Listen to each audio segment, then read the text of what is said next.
During the recording process, I've, of course, listened to this album probably more than anyone ever will, again and again, on a minute-by-minute basis every single day and night, just to see if it's all in place. And I'm still excited by it, so it's doing okay.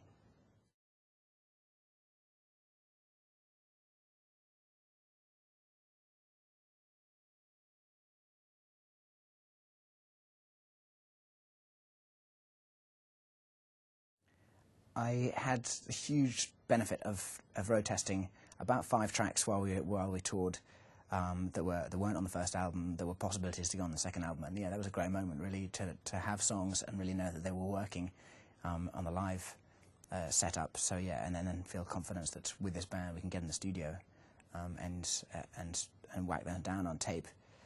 And yeah, I made a couple of tweaks along the way. That was part of the process, but I think they're all in their same state that we started out with them on the whole.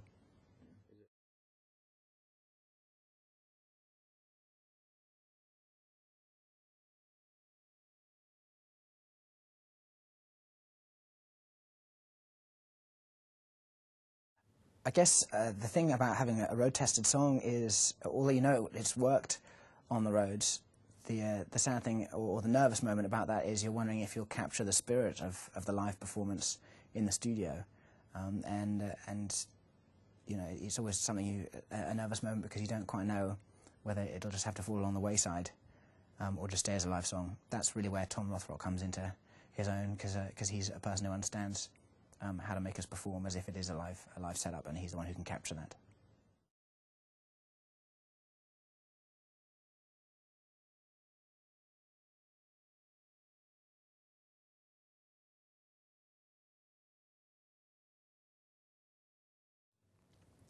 Last year we went back to Kosovo, and that was some 7 years after I'd been there in the war, and it was a really amazing moment, and I didn't really enjoy it that much either, to go back to a place that had really terrible memories of a place of great violence and death and destruction. But I was with a good team who, in a very short space of time, 2 days, really captured that experience. And then I had my own video footage from when I was there in 1999. And yeah, I think as a little piece goes, it's really magical. I mean, it's not necessarily enjoyable, but it is magical in that it really does capture something of what has gone on there and what goes on there now, and really captures, I think, what the people there who lived there experienced at the time, and the fact that the consequences of violence and this destruction, the consequences last forever, and I think you can definitely see the impact.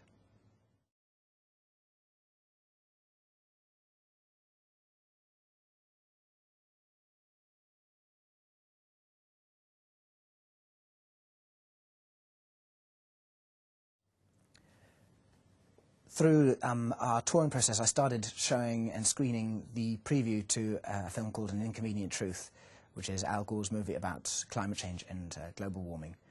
So then, when he was setting up the Live Earth concerts around the world, and the one in the UK is at Wembley Stadium, his team got in touch with us and said that they'd seen we'd been interested in and following what he was warning everyone about, and would we be involved in that? And for us, it made complete sense. It's a moment and a time where we really need to galvanise people and point out what's going on around us, and the priorities are on a massive global level that we all need to take action and responsibility for immediately. So yeah, to have that phone call and be asked to do that made great sense, and it was nothing to do with the time with my album. In fact, it's probably too early for that, but yeah, of course, we'd definitely want to be involved.